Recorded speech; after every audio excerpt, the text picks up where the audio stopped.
the stakeholders in education at that point. And what made that possible was because everything is changing. The realities outside have changed. And once realities outside changes, potential inside, we must now switch to our inside to now begin to look at how can we adjust our education, how can we adjust our exposure, how can we adjust our mentorship program, our apprenticeship system, to make sure that it helps to meet the reality that is going on. So when that alignment is not there, there's going to be a problem. Mr. Adejoibe, yes. Let's talk about the skills that are in high demand now. Thank you. Yes, ma'am. Okay. If I will go by that, let's start with the most obvious and the conspicuous one. And I want to start it with a story. Yes, with a story. I had an interview with a lady who I wanted to employ. So I had this need. Digital marketing right now is a very important skill, or is a very important aspect for any business. How you can take your business to the digital space. Before now, if you want to do marketing as a business person, you possibly make flyers and then you are giving it.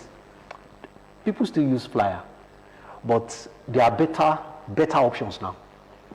So I was looking for someone that can actually handle the digital space. And then I was in the interview with the lady, and the lady said, "Oh, I'm a graduate." I said, "From where?" Mentioned the name of the university, mentioned the department, and I was so encouraged. I said, for you to even pass through that kind of university and then to take this course, I said, "Oh, you are good." The only problem is that 2 months into the employment, she can't even do anything. She could not. I had to be the one. I sat her down. I said, maybe you need to go for training again, retrain, spending millions in a university, and then coming out, he can't do anything. So I often say that the skills involved should help the course and the study that somebody is going to do. Number one, when we look at it, we should look at employability skills. As we are saying it right now, some people that are employable are changing jobs. And they are changing, and it's not just small jobs. I function in the education space on a daily basis. I have to speak about what I experience. On a daily basis, I have a lot of my clients asking me to get this person. Please, I need an administrator. I need a principal. I need this. And honestly speaking, I look at my circle. I don't have those people around. And then you see the kind of salary they want to pay. So employability skill is still very, very important. In other words, people still get job. Despite the unemployment rates that we talked about out there, people that are employable are still getting job. The second one is entrepreneurial skill. Entrepreneurial skill is the ability to start an enterprise as a result of a solution that you are giving to a problem. We have a lot of business. We have a lot of problems of logistics, a lot of problems in different areas. Enterprise. Third one is what I call tech skill, technology skill, or technological skills.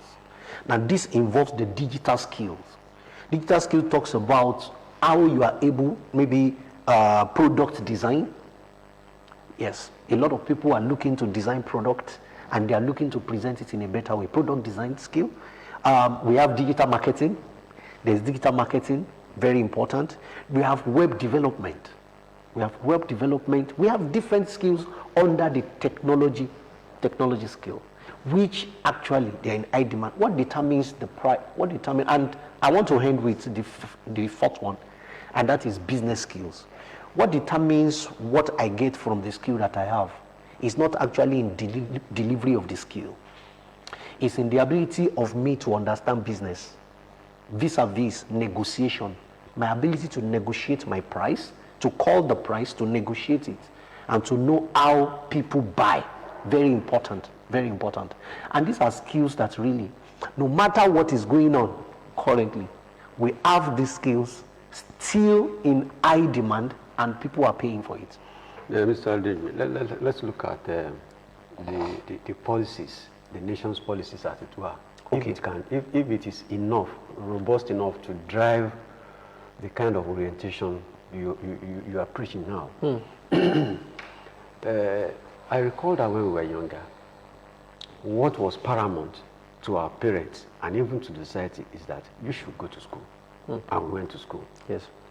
What we met at the school is another board game entirely. The orientation then was that just go to school, acquire your certificate, get job, get a white-collar job, and start to progress.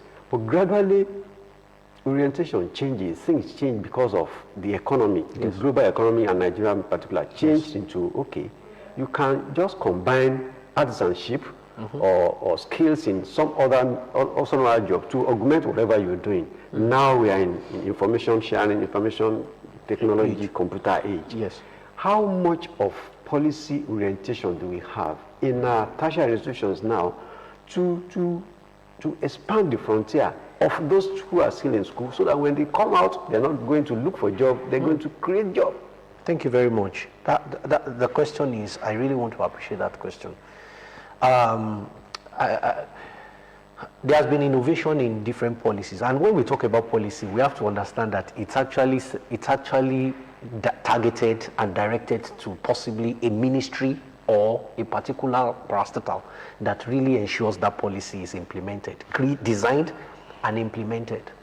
So when we look at it, there has been innovation in policy, especially when it comes to skill acquisition, to talk about the creation of the Office of Ministry of Digital Economy and Information and Digital Economy, which we see that the minister has been going around, has been doing a lot when it comes to ensuring that people have digital skill, the 3 MTTs and a lot of things like that. However, I'm bothered and concerned about Ministry of Education. Because when we talk about these things, we have to put it in the heartbeat of the educational system. That when a child gets to maybe senior secondary school 1, not out of secondary school, when a child gets to senior secondary school, that child is being exposed to compulsory exposure to 2 things basically. 2 things. Number 1, an apprenticeship system, because that is one of the ways that guarantees that a child is going to come out with some of these skills. Apprentice. When you see people that come out, they say they graduate and they don't have a job, check who mentors them. What have they been exposed to? If it's only the mathematics, English and all these things, they are no longer enough. We have to create, if you want to be a mechanical engineer, I believe you should visit a mechanic workshop. With the knowledge that you are having and the mentorship of that person, you'll be able to combine it together. You will have known the suppliers and a lot of things. You are bringing the knowledge of information to that. The second thing is that it has to be early. It has to be early. All the effort being put during NYSC is actually correcting a bad thing. The deed has already been done already.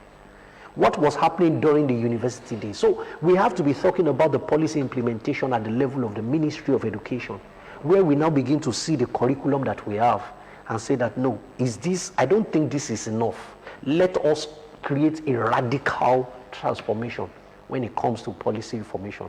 But I don't think the country is still very serious about that. Look at the disparity that is still subsisting between the polytechnic graduate and of course the university graduate. We shouldn't be talking about that by now. People, if you are a polytechnic graduate, the society, even the work environment looks down on you because they believe you are a university graduate, you are up there more than this. And of course the curriculum and the concept of that established a polytechnic thought it to be practical oriented, whereas in university, of course, they now do a lot of some practical, but more of theoretical this thing. And government have been saying, okay, let's close the disparity gap, let them be on the same path, so that people will not be just going to university at the neglect of other institutions. But it is still subsisting. We are not doing something right. We are not doing something right. I agree with what you said, sir, that there shouldn't be discrimination. However, I would like to say that it's a personal, it still boils down to personal skill and personal abilities. I have done an interview for an hospitality business before, and there was a master's degree student as a candidate, and we gave the job to OND graduate. Yes, we gave the job to manage the hospitality business to someone that had OND certificate. Why? Because the person displayed quite a good number of critical thinking skills. The person displayed employability skill that a master's degree student, all the person had in his head is that if I have masters, at least that is it. But we have left that era. So as individuals going into a marketplace, despite whatever the government is going to do, individuals need to understand the fact that, okay, if I'm from Polytechnic, the first thing, I don't need to deceive myself. I am unemployable. I need to get experience and I need to get education. The education needs to be more than just my OND or my HND. It has to be something practical that I've done, and then maybe I need to further, because I often say this, in the marketplace, it's all about requirements. Nobody cares. I don't care, maybe you are from Polytechnic or university. If you are a chartered accountant, I'll bring you on board. And you have the requirement, the required experience, you have the required education, and you can give me the results. You are very quick to learn. I will not repeat myself at work. Whatever it is that I say once, you take it and you move with it. And I see that you're ambitious. I will really, really bring you on board. Either you are from Polytechnic or you are from university. Because what we are saying right now is the bar is rising now. We are no longer comparing university graduate to Polytechnic. We are comparing university to master's degree. And you find a lot of people with 2 master's degree coming to get the same job that a university graduate also wants.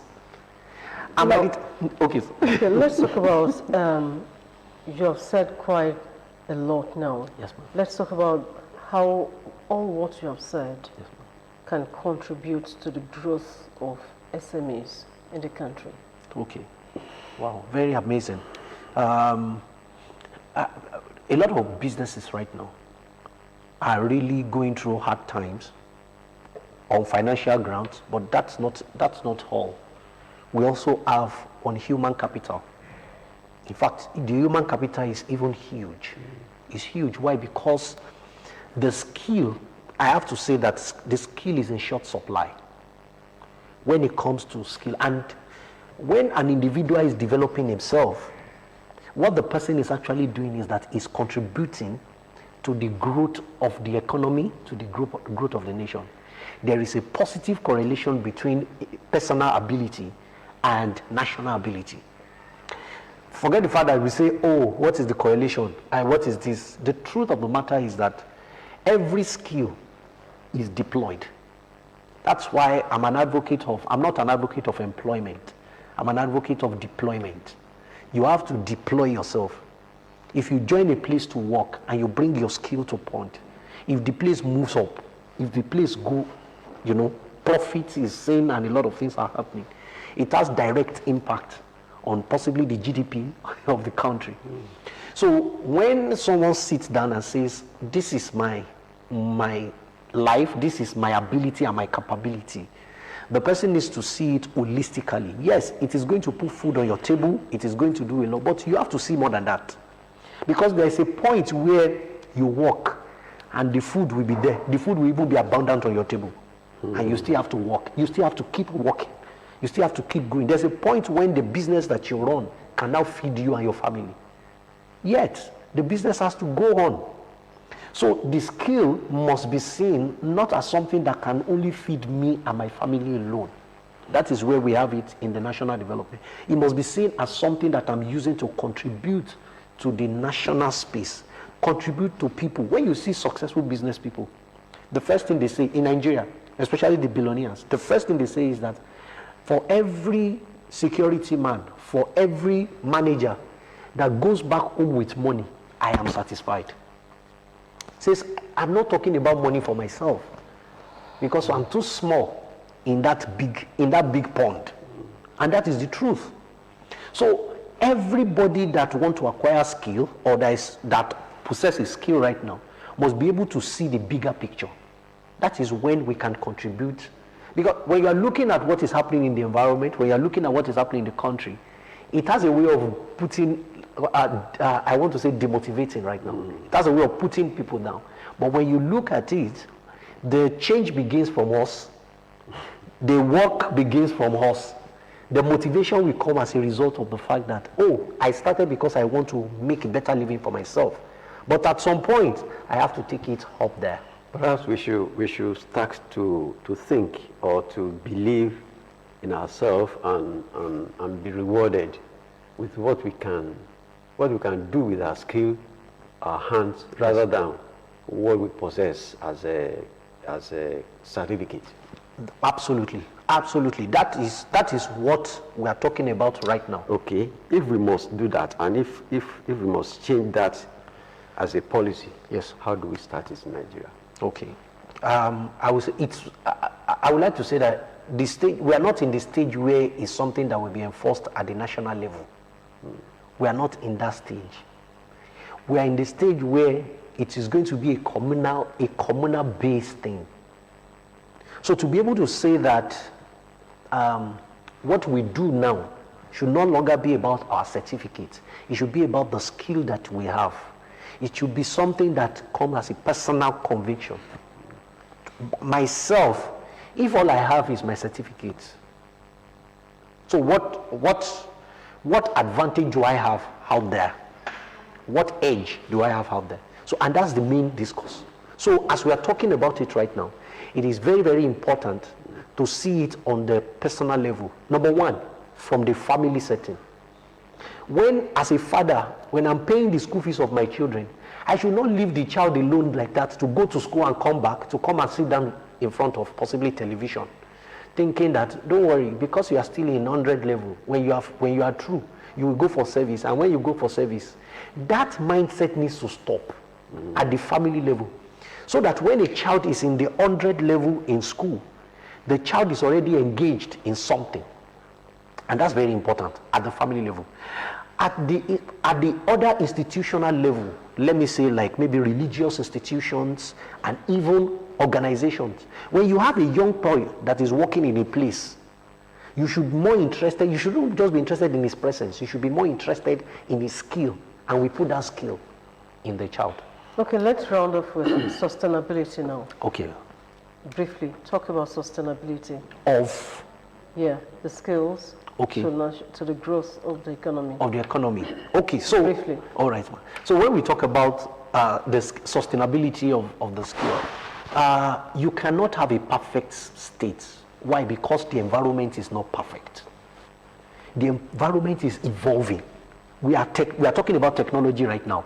In the next 3-4 years, we are not going to be talking about technology. Possibly we are going to be talking about environment.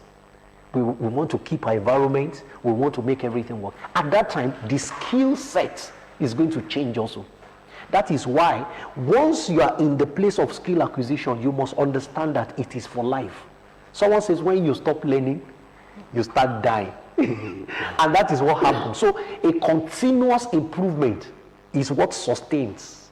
And more importantly, wisdom is very key. Okay, thank you so much. You're welcome. Okay, it's time to go. But before we do that, we have to thank sincerely Mr. Adejuigbe. Thank you, sir. For finding time to be here. He has taught us to be very skillful and to use the education that we have to fire our intuition. Yes. So that we can both grow ourselves and grow the economy, as it were. Thank you once again for finding time to be here. Thank you for having me. That is the size of the program today. It is time to go. But before I do that, let me thank sincerely those behind the camera and of course the personnel at the master control room. They are the one responsible for you seeing us, because without them, you cannot see us. Wiji, time to go. Yes, thank you to everybody that contributed towards the success of Friday's edition of Newdawn. It's time for us to say goodbye. Don't forget, join the crew on Monday, Wednesday, and of course Friday. Otonjo is on Tuesdays and Thursday. Baraka Juma. Goodbye.